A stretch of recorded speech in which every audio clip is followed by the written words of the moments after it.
Ellery asks, do you have a fail-proof process to identify a market that has needs which can be converted to money? Thank you. Yes, I absolutely do. Every market on the planet. Thank you very much for coming. I hope that's helped you out, Ellery.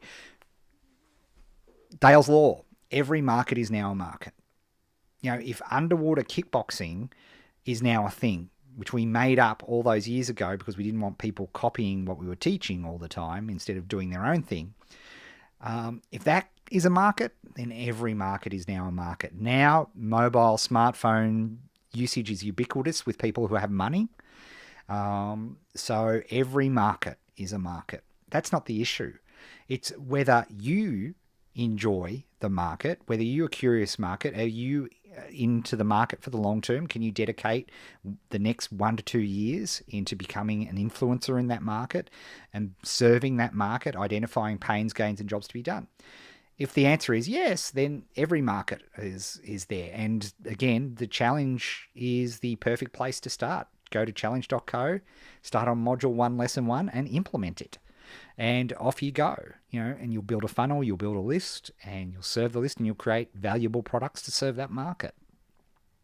There's literally no market now that you can't make money. Now, of course, does that mean that you're going to be successful in the market? Absolutely not. Of course not. You have to unlock that market. You have to understand how to serve that market.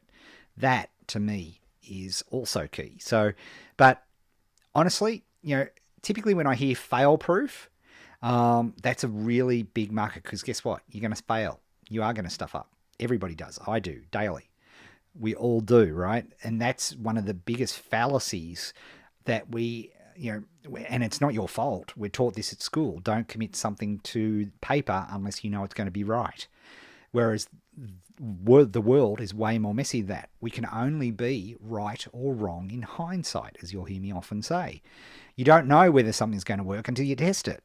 Yet, and remember I talked about those high fact finders before, and it's a real problem because in your psyche, you don't even want to attempt a process until you know it's going to be worthwhile.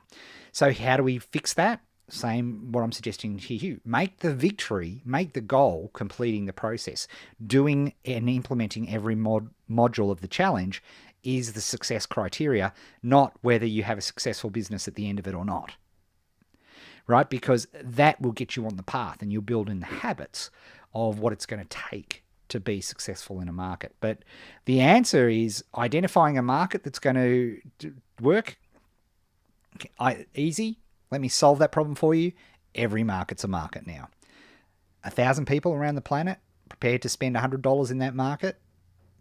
As I say, if underwater kickboxing's a thing, anything's a thing.